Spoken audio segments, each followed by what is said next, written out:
قل من بيده ملكوت كل شيء وهو يجير ولا يجار عليه إن كنتم تعلمون سيقولون لله قل فأنى تسحرون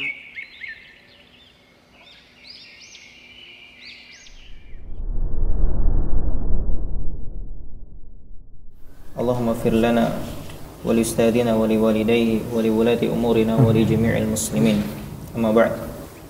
Qala Asy-Syaikh Musa Ibnu Ahmad Al-Hajjawi rahimahullahu ta'ala fi kitabih Zad Al-Mustaqni' fi kitab at-taharah wa in taghayyara ta'muhu aw lawnuhu aw rihuhu bi tabkhin aw sakitin fihi aw rufi'a bi qalilihi hadathun aw ghumisa fihi yadu qa'imin min nawmi laylin naqidin li wudu'in aw kana akhir ghuslatin zalatin najasatu biha fa zahirun. Bismillahirrahmanirrahim. Alhamdulillahirabbil alamin. Wassalatu wassalamu ala sayyidil mursalin wa ala alihi wa sahbihi wa man tabi'ahum bi ihsanin ila yaumiddin.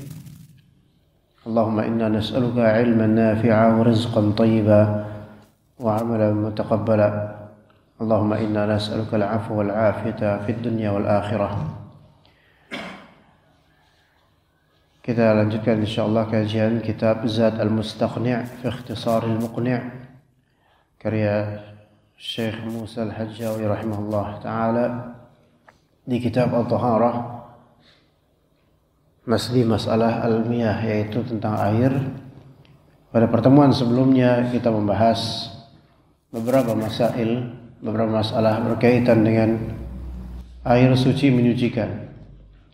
Pada kali ini kita akan membahas beberapa macam air yang disebut tahir, ghair mutahhir, suci namun tidak menyucikan dalam perspektif mazhab Hanbali.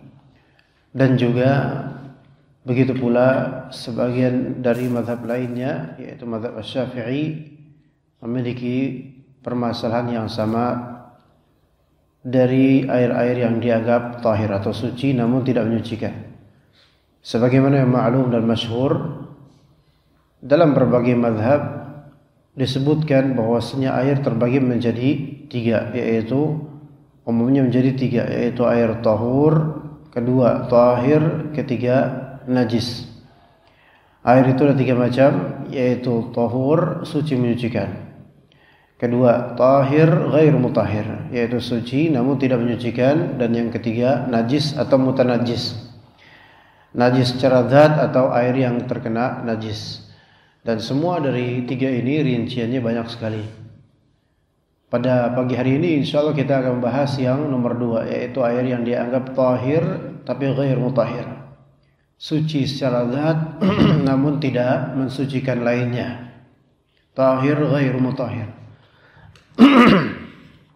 Sebagian ulama membedakan macam air menjadi dua, yaitu air tahir atau air tahur dan air najis. Dan itu pendapatnya Syekhul Islam Ibn Taimiyah. Sebagian ulama membaginya menjadi empat, yaitu ada yang menganggap air tahur dan air tahur namun makruh isti'malu, dan yang ketiga tahir, kemudian yang keempat najis. Namun kita sekarang mengacu pada pendapat keumuman dari mazhab, yaitu air terbagi menjadi tiga, tahur, tahir dan najis. Disebutkan dalam kitab Zad Al-Mustaqni' ini beberapa kriteria atau beberapa macam hal atau air yang kemudian divonis hukumnya menjadi tahir tidak mutahhir, suci namun tidak menyucikan. Apa artinya suci namun tidak menyucikan? Artinya air tersebut zatnya suci, enggak ada masalah. Namun untuk dipakai untuk menghilangkan hadas maka tidak bisa. Ya, menghilangkan hadas seperti wudu atau mandi junub, mandi haid, mandi nifas, maka tidak bisa itu air tahir. Kalau misalnya air tahir ini seperti air teh, air yang bercampur dengan bunga, air bunga ya, air kopi, maka ini air tahir dan tidak bisa dipakai untuk mensucikan diri dari hadas. Nah, sekarang ada beberapa kasus yang disebutkan dalam kitab yang menunjukkan bahwasanya ini semua air tahir, namun kita akan mengupasnya lebih dalam satu persatu. Coba yang pertama apa tadi? Dari awal. Wa in taghayyara ta'muhu wa launuhu wa rihuhu gitu. Baik, jika air di bawah 2 qullah, ya di bawah 2 qullah, di bawah 200 sekian liter atau kilogram, 240 kilogram atau di bawahnya, kemudian berubah warnanya, baunya atau rasanya dengan perubahan dari bitabkhin. Nah, sekarang kasus pertama, perubahan bau atau rasa atau warna dengan sebab tabakh. Tabakh itu adalah masakan. Dimasak. Dan memasaknya ini tentu dengan komposisi dan campuran bahan lain seperti mutabbakh bil lahm, yaitu masak dengan adanya laham, yaitu daging. Kalau misalnya bikin sayur dan semisalnya. Atau mungkin mengukus daging, ya, hanya mengukus daging dengan air saja tanpa ada bumbu-bumbu lainnya, ya, dan dimasaklah ia. Kemudian dikarenakan kaldu atau serpihan daging ini mempengaruhi bau dari air atau warna dari air atau rasa dari air, maka air ini menjadi apa? Menjadi tidak menyucikan lagi. Ternyata air ini dari air keran. Air keran ya bisa suci menyucikan. Namun ketika sudah dicampur dengan matbukh bil lahm, yaitu dicampur dengan dimasak dengan adanya daging, maka terjadilah perubahan. Nah, perubahan tersebut menjadikan air ini apa? Tidak mensucikan lagi, namun tetap tahir secara zat. Kalau tahir secara zat berarti keberadaan air ini, kecipratan di tubuh kita atau pakaian kita nggak masalah. Dalam urusan fikih nggak masalah. Tetapi kalau dalam urusan untuk mensucikan diri dari hadas kecil maupun besar dengan air rebusan ini, maka ini tidak sah. Maka ini tidak sah. Ya. Itu jika airnya dimasak dengan adanya zat lain. Adapun kalau misalnya dimasak tanpa ada zat lain yang bercampur dengannya, maka ini bukan namanya matbukh, tapi namanya musakhon. Kalau air musakhon, yaitu yang dipanaskan atau dihangatkan, maka air ini tetap tahur, suci dan menyucikan. Oke, kalau kita kedinginan di pagi hari, mau mandi junub misalnya, sebelum subuh, kemudian kita kedinginan, maka boleh kita memanaskan air, baik pakai dispenser atau pakai gas, panci dan semisalnya, itu semua masalah. Selama tidak ada pencampuran dengan zat lain yang bisa berpotensi mengubah warna, rasa atau bau. Jadi air panas murni, air panas gitu aja itu tidak masalah untuk dipakai bersuci, menghilangkan hadas. Jadi itu yang pertama, bitabakh. Taib. Yang kedua berikutnya au saqitin fihi, atau sesuatu yang saqit fihi. Di situ ada keterangan enggak saqitin fihi? Pakai qaf atau? Ya. Atau dengan benda yang saqitin fihi. Setelahnya apa? Taib. Benda yang saqitin fihi au rufi'a biqalilihi, hadas. Terus kemudian kemudian nah itu kasus terakhir. Taib, saqitin fi, atau air tadi suci menyucikan, namun ada yang saqitin fi alma al-qalil, saqitin fihi, yaitu yang jatuh ke air tersebut. Sesuatu yang jatuh ke air itu ada beragam macam. Ada beberapa macam. Jatuhnya apakah dalam mazhab dan juga dalam mazhab Syafi'i, apakah jatuhnya suqut, yaitu benda yang jatuh terus kemudian memberikan perubahan pada warna, rasa atau bau. Ya. Nah, ada dua tinjauan di sini. Untuk benda yang jatuh ke air ini ada dua tinjauan. Pertama, apakah yashuqqu saunul ma' fi atau yashuqqu saunul ma', yaitu apakah sulit untuk menjaga air dari keterjatuhan itu, atau la yashuq, tidak sulit untuk menjaga air itu dari keterjatuhan benda tersebut. Ana kasih contoh. Kalau misalnya di kolam tersebut, di kolam atau genangan air atau balong dan semisalnya, di sampingnya itu tepiannya ada pohon, yang mana pohon ini daunnya banyak berguguran, jatuh. Ya, jatuh berguguran. Dan jatuhnya daunan dari pohon ini bisa berefek pada warna air kolam, atau bau air kolam, atau rasa air kolam, gitu loh. Ya, saking banyaknya mungkin daun yang jatuh.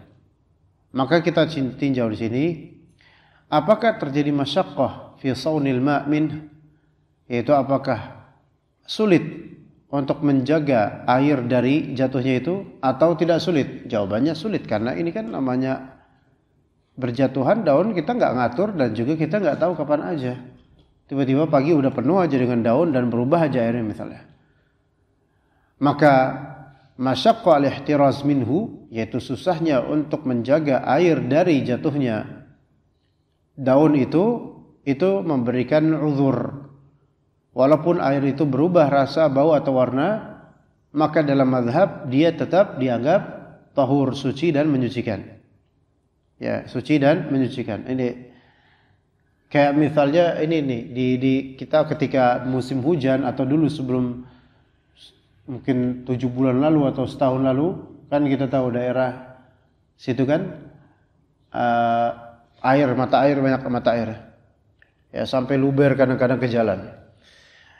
Dan ada banyak benda-benda yang jatuh dari terutama pohon bambu atau apa ya. Kemudian jatuh daunan ke air itu. Ternyata misal itu mengubah warna air menjadi kehijauan misalnya. Pertanyaannya, apakah air ini yang dari mata air, apakah masih bisa dipakai untuk bersuci atau tidak? Jawabannya masih bisa. Kenapa? Karena sulitnya kita untuk menjaga air dari keterjatuhan daun-daun itu. Ini kan sifatnya natural. Ya.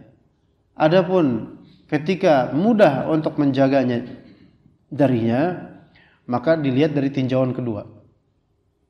Ya. Ya, tentu di sini tinjauan kedua biasanya hal itu terjadi ta'ammud atau tidak. Yaitu ta'ammud sengaja atau tidak. Ya, ini para fuqaha mereka melihat sengaja atau tidak gitu loh. Kalau disengaja maka tidak bisa dipakai untuk suci menyucikan. Untuk bersuci tidak bisa. Kalau tidak disengaja padahal gampang untuk menahan darinya, maka ini khilaf di antara ulama. Tapi begini, namanya sengaja bagi sebagian ulama itu berefek pada suci menyucikannya air. Misalnya anak-anak kecil, anak TPA sini yang main di sore hari ketika lagi TPA. Dan air itu biasa, air suci menyucikan normal, jernih. Kemudian anak-anak ini melemparkan daunan ke air. Yang mana daunan itu sebenarnya tidak bertempat di air itu. Artinya anak-anak ini ya mungkin ngeliat tumpukan daun atau buah-buah tertentu, kemudian ya iseng aja ngelempar ke air yang bersih ini. Maka terjadilah perubahan warna, rasa atau bau pada air ini. Nah, karena ini tidak ada masyaqqah, tidak ada kesulitan untuk menjaga itu darinya dan disengaja oleh anak-anak, apa hukumnya dalam mazhab kita, dalam mazhab Hanbali ini? Hukumnya apa? Apakah air ini perubahan air ini menjadikannya tetap suci menyucikan atau sudah berubah statusnya? Jawabannya sudah berubah statusnya menjadi suci namun tidak menyucikan. Dengan sebab apa? Bisa qitin fihi, karena adanya benda yang jatuh pada air tersebut dan bisa mengubah rasa, bau atau warna. Dan ini kasusnya berkaitan dengan air yang dia bawah 2 qullah. Di bawah 2 qullah. Ya, seperti itu. Kalau misalnya kita punya gentong yang terbuka ya, gentong air yang terbuka, dan itu isinya air tampungan hujan, suci dan menyucikan, alhamdulillah. Namun gentong ini ditaruh di bawah pohon apa misalnya, ya, pohon yang mana daun atau buah yang jatuh darinya itu bisa mengubah warna, rasa atau bau dari air itu. Maka jatuhlah, dan kita nggak tahu kapan jatuh buah-buah itu, dan ya kita nggak tahu karena kita nggak mungkin menjaga setiap waktu dari buah-buahan itu atau pohon ini. Maka ketika terjadi perubahan warna, rasa atau bau disebabkan buah yang jatuh dari pohon di dekat gentong itu, pertanyaannya apakah air ini masih suci menyucikan atau tidak? Masih suci menyucikan enggak tuh? Masih suci menyucikan. Kenapa begitu? Lima syaqqatil ihtiraz minhu atau li su'ubati shawnil ma' minhu. Ya, karena susahnya untuk menjaga air darinya, dan ini sifatnya natural kan, alami. Tidak ada ta'ammud, tidak ada kesengajaan. Ya begitu. Nah, adapun kalau gentong ini jadi mainan anak-anak, kemudian buah-buah dari mana gitu? Ya, payak busuk lah yang itu kemudian dilemparin ke situ. Dan airnya kemudian berubah baunya menjadi bau agak kepayaan misalnya, maka dalam mazhab ini dianggap sebagai apa? Dianggap sebagai apa? Dianggap mengubah warna, rasa atau bau. Dianggap tahir, tidak mutahhir. Dipakai wudu enggak boleh. Ini dalam mazhab Hanbali dan juga dalam mazhab Syafi'i yang sama. Namun para ulama Hanbali kontemporer terutama, mereka menganggap ini masalah dhaifah. Ini permasalahan yang lemah.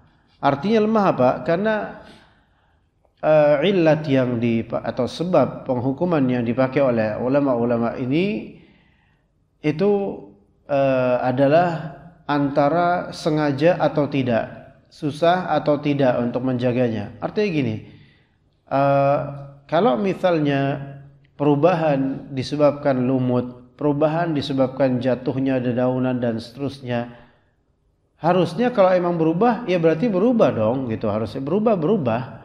Berarti bukan lagi suci menyucikan dong harusnya. Dan kan suci aja nggak menyucikan kan, yang penting zatnya berubah. Nggak usah dibedakan antara susah atau tidak. Ya, susah atau tidak menjaganya. Ya, nggak usah dibedakan antara sengaja atau tidak gitu loh. Makanya intinya adalah kalau memang itu berubah rasa, bau atau warnanya, maka kholas itu bukan suci dan menyucikan gitu kalau sebagian ulama. Namun ala kulli hal, yang penting jika perubahan itu sifatnya natural dan bukan dari campur tangan manusia dengan sengaja, natural, maka ini semua dia maafkan, tidak masalah. Kayak misalnya air yang ada di kolam di rumah kosong dan terpengaruh dengan lumut sehingga air itu berwarna kehijauan, maka ini tetap suci menyucikan karena ini sifatnya natural, dan dikatakan ini ya buqa ala aslihi, yaitu tetap atas aslinya, yaitu naturalnya. Adapun kalau memang ternyata itu adalah ulah tangan manusia, maka yang lebih sahih perubahan tersebut merubah statusnya menjadi tahir. Ala kulli hal seperti itu. Kemudian yang kasus ketiga adalah au rufi'a biqalilihi hadathun. Kasus ketiga adalah air qalil, air di bawah 2 qullah, yaitu dengan air di bawah 2 qullah ini, 1 gentong atau 1 ember, rufi'a rufi'a hadathun biqalilihi atau rufi'a biqalilihi hadathun. Rufi'a biqalilil ma'i hadathun. Ada hadas yang terangkat, hadas yang hilang dengan air qalil ini. Jadi ada istilah rufi'a hadas, yaitu hadas yang dihilangkan. Apa hadas dihilangkan? Baik orang ini wudu atau mandi junub, haid atau nifas. Dan air ini dipakai untuk atau telah dipakai untuk menghilangkan hadas itu. Nah, dipakai untuk menghilangkan hadas ini. Apakah ini maksudnya air sisa atau air bekas? Yang sahih air bekas, bukan air sisa. Air bekas. Yakni misal seseorang dia wudu di air, ya wudu di air. Ya wudu di air atau mandi junub atau mandi haid atau nifas, yaitu dia di air. Namun nanti ada yang terakhir adalah au ghumisa. Gimana yang terakhir? Ya. Nah, ini kasus berikut nanti terakhir. Nah, ini serupa. Nah, kalau seseorang misal dia menenggelamkan diri ya di bathtub, yaitu di bathtub, apa namanya Indonesia bathtub itu? Bak mandi, ya, bak mandi. Dia di bak mandi itu ya, dan bak mandi itu airnya tidak sampai 240 kg atau di bawah 2 kulah lah. Ya. Dia duduk di dalam bathtub itu dan di situ dia wudu. Di situ dia wudu. Baik kumur-kumurnya, wajahnya, tangannya, kepalanya dan kakinya itu semua air netesnya kembalinya ke bathtub itu. Maka dalam mazhab baik itu Syafi'i maupun Hanbali ini menjadikan air ini musta'mal. Ini yang istilahnya namanya air musta'mal. Air musta'mal adalah air yang telah dipakai untuk menghilangkan hadas, bukan menghilangkan najis, menghilangkan hadas. Ya, menghilangkan hadas, baik asghar atau akbar. Yaitu bekas wudu atau bekas mandi junub, haid atau nifas. Maka ini air disebut air musta'mal. Kalau air musta'malnya di atas 2 qullah, di atas 240-an liter atau kilogram, maka ini tidak masalah. Artinya antum pakai air sebanyak itu kan ini musta'mal dan ini di atas 2 qullah, maka dalam mazhab Syafi'i atau Hanbali boleh dipakai untuk wudu lagi. Tapi kalau di bawah 2 qullah, maka tidak boleh dipakai untuk wudu lagi. Atau tidak boleh dipakai untuk mandi junub karena udah dipakai. Dan ini di bawah 2 qullah. Ya. Kalau antum lihat misalnya di masjid, suatu masjid dan di bagian tempat wudunya itu ada apa? Ada genangan. Ya, biasa kita kadang cuci kaki sekaligus cuci kaki di situ. Itu kan air buangan bekas orang-orang pada wudu. Maka ini sehukum dengan air musta'mal. Kenapa? Ya bekas. Dan itu walaupun bercampur dengan air murni, air biasa, tapi kan sudah dipakai dan itu di bawah 2 qullah. Maka ini hukumnya hukum air musta'mal. Artinya apa? Kalau antum ada keran, kemudian antum malah wudu di genangan itu, dan itu sesuatu yang kurang berakal mungkin, maka dalam mazhab sah enggak wudunya? Tidak sah dalam mazhab. Karena dianggap air musta'mal ini tahir tapi ghair mutahhir. Tahir karena suci, enggak ada najisnya. Tetapi secara ta'addi dia tidak berefek untuk menghilangkan hadasnya. Begitu. Ya. Seperti itu. Ya, jadi dia telah dipakai dan masih qalil nisbatnya, tidak sampai di atas 2 qullah atau 2 qullah tidak sampai, di bawah 2 qullah. Ya, begitu. Itu dalam mazhab. Namun yang lebih sahih, pendapat yang lebih sahih adalah bahwasanya yang lebih sahih adalah bahwasanya air musta'mal itu tetap bisa dipakai untuk bersuci secara mutlak. Selama tidak terjadi taghayyur, selama tidak terjadi perubahan warna, rasa atau bau, maka masih boleh dipakai untuk bersuci. Ini yang lebih sahih. Ya, ini yang lebih sahih. Jadi air musta'mal yang lebih sahih masih bisa dipakai untuk bersuci. Ya, selama air musta'mal ini tidak ada perubahan padanya dari segi bau, rasa atau warna. Ya, kalau misalnya seseorang bersuci dan dia itu dia tukang cat, ya, dan di tubuhnya itu banyak bekas-bekas cat dan semisalnya, maka dia kan berwudu, mau sholat zuhur berwudu, dan banyak sekali bagian cat yang teroleskan, kemudian akhirnya kan berpengaruh pada bekas dari dia wudu. Nah, kemudian akhirnya agak sedikit berwarna cat itu. Maka ini air musta'mal yang tidak bisa dibaca untuk bersuci. Kenapa? Karena sudah ada perubahan warna di sini. Tapi suci enggak? Suci, betul suci. Karena kan kenanya benda suci itu cat. Maka enggak masalah secara kesucian, namun bermasalah secara mensucikan, enggak bisa mensucikan. Ya begitu, itu kasus yang ketiga. Kemudian yang keempat, Au gumisa fihi yadu qa'imin min naumi lailin naqidin liwudu'in. Au gumisa fihi yadu qa'imin min naumi lailin. Taib. Fatahir gitu katanya. Ya. Enggak. Ada lagi, satu lagi. Naqidin liwudu'in. Taib. Jadi gumisa, yaitu gumisa artinya dicelupkan ke air tersebut. Ya, yad qa'imin, yaitu min naumil lailin, ya, naqidin lil wudu gitu kan. Yaitu ada kasusnya di sini. Nah, ini perlu penjelasan. Ada hal yang disebut sebagai mufradat al-madhhab. Apa itu istilah mufradat al-madhhab? Man farada bihi al-madhhab min ghairihi. Itu arti mufradat madhhab. Yaitu jika suatu madhab memiliki pendapat yang menyendiri beda dengan madhab-madhab lainnya, maka ini namanya mufradat al-madhab. Ya, mufradat al-madhab. Di antara mufradat madhab Hanbali adalah salah satu riwayat dari Imam Ahmad atau salah satu pendapat dalam madhab Hanbali. Berangkat dari gini, anak terjemahkan dulu.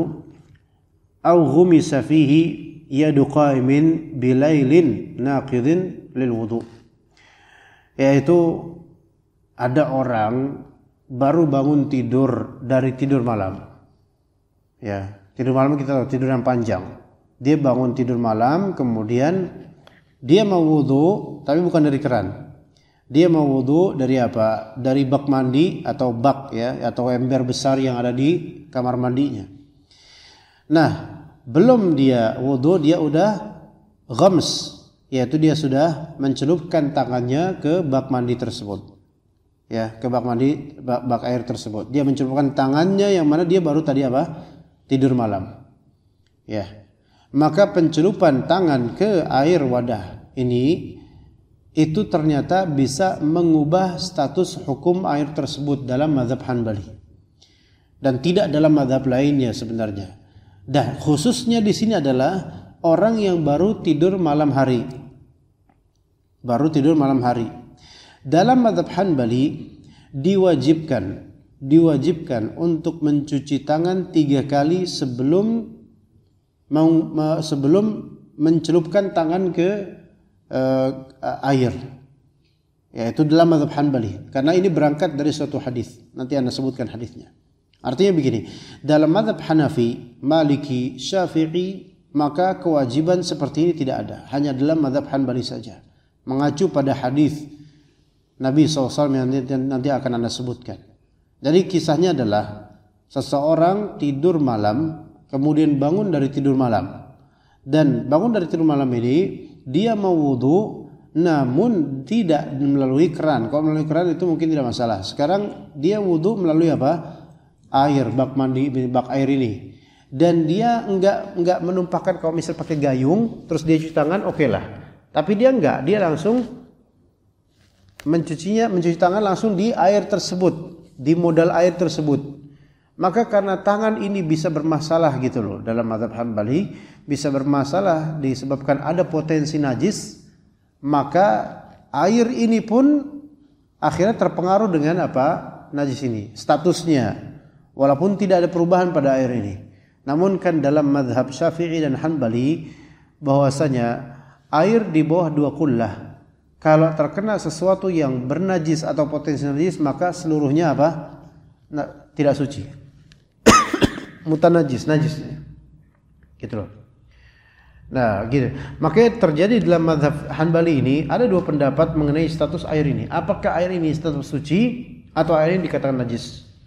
Sebagian ulama mazhab Hanbali mengatakan air yang tercelupkan dengan tangan bekas dari orang yang bangun tidur malam ini, itu ada yang mengatakan ulama yaitu dia tahir, tetap suci sebagian ulama mazhab dalam kitab.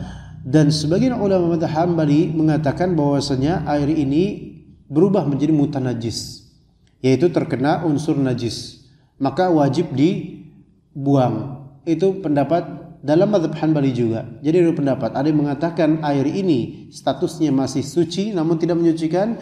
Ada ulama lain mengatakan air ini statusnya sudah mutanajis, yaitu najis disebabkan terkena dari tangan yang berpotensi najis. Gitu loh, tangan yang berpotensi najis.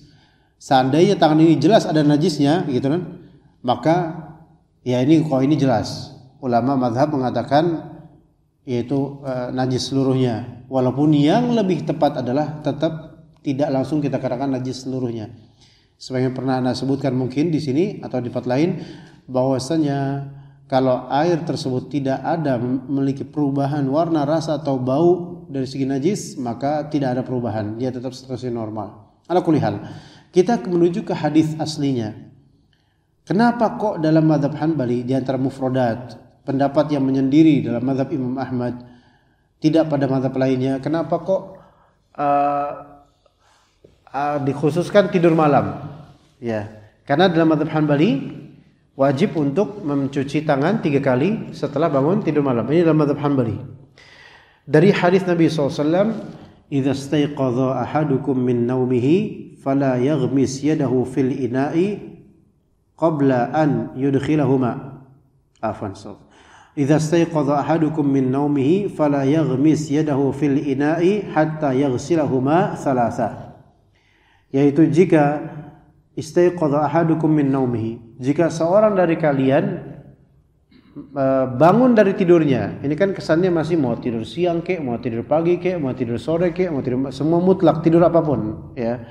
Tapi nanti ada petunjuk bahwasanya ini tidur malam maksudnya. Idza staiqadha ahadukum min naumihi, jika seorang dari kalian bangun dari tidurnya, fala yaghmis yadahu fil ina'i, janganlah dia mencelupkan tangannya ke wadah air qabla an yaghsilahuma thalatha, sebelum dia mencuci kedua tangan tersebut 3 kali. Nah, di sini kan ada larangan. Jangan celupkan tangan ke air sebelum dia mencuci itu 3 kali. Bahkan mencuci kan kok enggak pakai keran, pakai gayung atau dituangin kan gitu. Ya. Nah, kenapa? Fa innahu la yadri aina batat yaduhu. Sesungguhnya dia tidak tahu. Dia tidak tahu di mana malamnya, di mana tangannya itu tadinya bermalam. Batat yaduhu, bata yabitu, itu artinya bermalam. Maka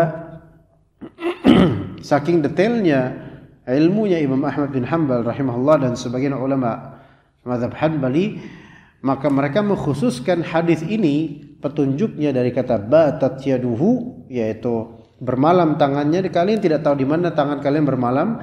Ini menunjukkan bahwasanya ini khusus dalam konteks tidur malam. Maka kalau seseorang tidur malam dan itu tidur panjang, ada posibilitas tangannya itu berkeliaran kemana-mana, ke tempat yang najis misalnya, garuk-garuk ini garuk itu, dia nggak tahu, ya. Maka adanya kemungkinan ini membuat adanya perubahan hukum.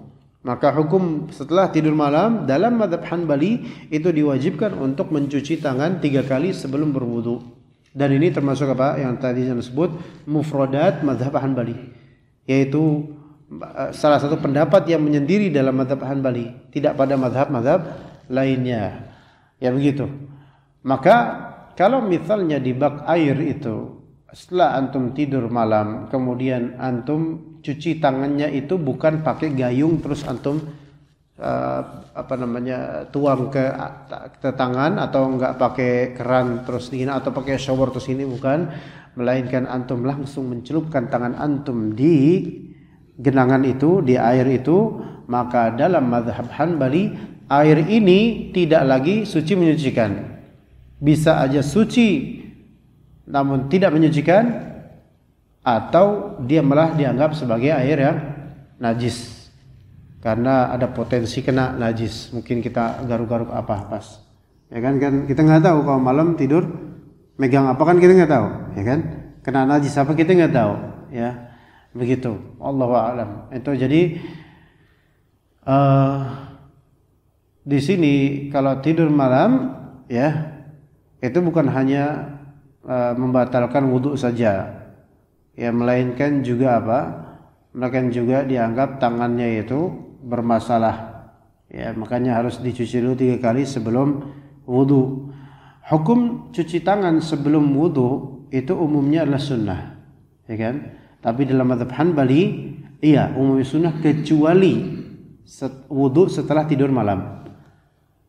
Kecuali wudhu setelah tidur malam. Misalnya antum mau tahajud, antum bangun jam 3, maka itu sebelum antum tahajud kan sholat kan wudhu dulu. Maka wudhunya ini harus diawali dengan cuci tangan 3 kali. Karena itu perintah Nabi SAW. Itu dalam mazhab Hanbali. Adapun jumhur ulama menganggap hadis ini sunnah, tidak sampai derajat wajib, tidak sampai pengwajiban. Gitu, wallahu a'lam. Ya. Wallahu a'lam. Wallahu a'lam, yang lebih sahih adalah tidak sampai air ini menjadi tahir gara-gara, tidak sampai air ini menjadi berubah statusnya gara-gara itu. Jadi yang lebih sahih adalah air ini insyaallah tetap dalam suci menyucikan. Begitu. Allahu a'lam. Baik, lanjut ini kasusnya. Kana akhiru ghuslatin zalatin najasatu biha fatahirun. Au kana akhiru ghuslatin zalatin najasatu biha fatahirun. Au kana akhira, gitu. Akhira ghuslatin zalat biha an-najasah. Yani pencucian terakhir yang najis itu hilang dengannya. Pencucian terakhir yang najis itu hilang dengan pencucian tersebut. Dan ini berkaitan juga dengan air yang berpotensi terkena dengan najis. Ya. Jika kita mencuci benda yang terkena najis atau benda najis, ya, dan pensucian yang terakhir ini menunjukkan bahwasanya, dan najis itu hilang, menunjukkan bahwasanya najis itu terbawa di air yang tadi kita pakai, gitu kan? Kalau misalnya kita nyuci sepeda, ya kan, dan bannya itu kan terkena misalnya tinja kucing, tai kucing misalnya terkena di ban itu, ya. Kemudian kita pakai selang, ya kan? Dan air yang terakhir ini airlah yang dia berhasil untuk menghilangkan kotoran kucing di ban itu. Maka bercampurnya air ini dengan yang najis tadi tentu membuat air ini tidak bisa dipakai untuk bersuci. Kenapa? Karena dia bercampur dengan najis. Maka yang bercampur dengan najis pastinya najis. Namun di sini akhir ghuslah, ya, akhir ghuslah yang memang tidak langsung bercampur dengan najisnya, tetapi dia hilang. Tetapi dia air tersebut setelah hilang najisnya, air tersebut masih ada potensi untuk entah terkena najis atau mungkin di sini adalah pencucian yang dianggap pencucian terakhir, yang mana para ulama mereka mengkhawatirkan terjadinya adanya perubahan hukum pada ini. Namun yang lebih sahih adalah dari semua ini, hal-hal seperti ini yang lebih sahih adalah tidak melazimkan perubahan status air. Ya. Dalam masalah seperti ini memang para ulama mazhab, terutama mazhab Syafi'i, itu sangat-sangat ketat dalam masalah taharah. Dalam masalah taharah sangat ketat. Namun yang Allah alam yang lebih sahih adalah apapun itu kaidahnya, lebih tepatnya adalah selama memang tidak ada perubahan, maka tidak ada perubahan hukum. Ya, tidak ada perubahan hukum. Allah taala alam. Ya. Ada pertanyaan enggak tentang ini, ikhwan? Kalau jelas, anda lanjut ke kitab jual beli. Enggak ada pertanyaan insyaallah. Fadhal.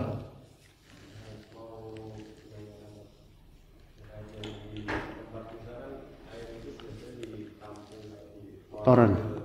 Ya. 2 qullah ya.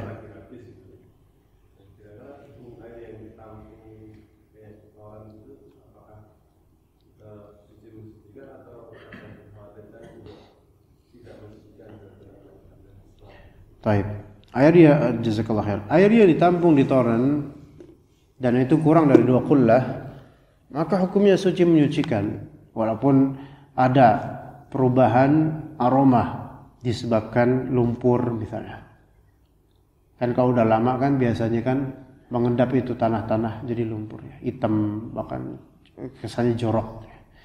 Atau mungkin lumut. Maka ini semua tidak masalah. Ya, baunya aroma lumpur atau bahkan aromanya seperti kaporit gitu. Karena kita nggak memungkinkan untuk menghindarinya. Atau aroma belerang atau misalnya itu semua tidak masalah. Yang masalah adalah ketika tercium terendus darinya aroma bangkai. Aroma bangkai. Maka di sini perlunya tahari bagi orang yang mampu. Tahari yaitu dia mengecek betul-betul apakah ada bangkai di toren itu. Kalau dia lihat nggak ada bangkai, misalnya tikus banget itu. Kalau nggak ada bangkai, maka suci menyucikan karena kembali ke asalnya. Ya mungkin bau bangkai ini dari sesuatu, mungkin dari tembaganya atau apa nggak tahu kita. Tapi kalau dilihat jelas ada bangkai, maka air ini menjadi najis. Bangkai tikus gitu menjadi najis air ini. Maka tidak sah dipakai sebagai untuk apa? Untuk bersuci. Begitu, wallahu a'lam. Tapi kalau itu sifatnya natural, alami, karena lumpur atau karena lumut, nggak ada masalah sama sekali. Dimanapun mau toren ke, mau bak mandi ke, nggak masalah, insyaallah. Ya begitu. Ya. Tapi kita lanjut insyaallah. Ya. Di kampung mana ada masjid yang tempat wudunya itu biasanya digabung pakai kolam gede. Jadi kita wudu di situ semuanya bareng-bareng. Ya. Itu disebut kolah kalau di kampung biasanya. Kolah itu karena itu dari biasanya kalau di kampung Jawa ya menyebutnya kolah itu memang mereka mengacu pada fikih Syafi'i. Air itu biasanya itu sudah di atas 2 qullah. Biasa begitu. Biasanya pihak DKM itu atau orang Jawa menyebut ini kolah ketika memang sudah mencapai sekian liter baru disebut kolah. Biasanya kan agak dalam gitu, agak mungkin berapa 1,5 meter atau 2 meter terus agak lebar dikit. Nah orang-orang kampung kemudian dari situ ya. Maka 2 qullah ini tidak masalah. Iya, biasanya para kiai kampung itu sudah mempertimbangkan itu. Mereka sudah konsultasi para kiainya.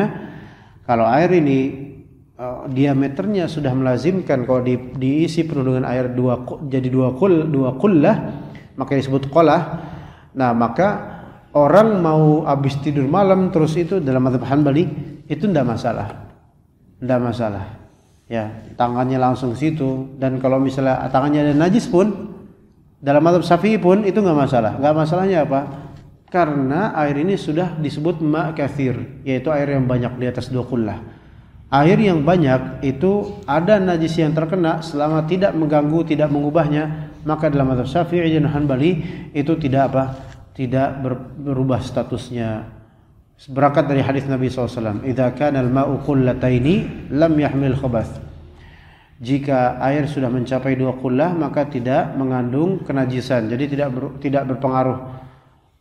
Al-ma'u tahurun, kata Nabi SAW dalam hadis lainnya, "Al-ma'u tahurun la yughayyiru syai'." Air itu pada asalnya suci menyucikan, tidak berubah dengan apapun. Itu kalau misalnya memang airnya banyak. Begitu, jadi enggak berubah statusnya insyaallah. Makanya disebut qolah ya. Makanya disebut qolah. Ya begitu. Oke. Kita selesai untuk zat mustaqni', kita lanjut ke kitab Ar-Rawd Al-Murbi' untuk kitab jual beli.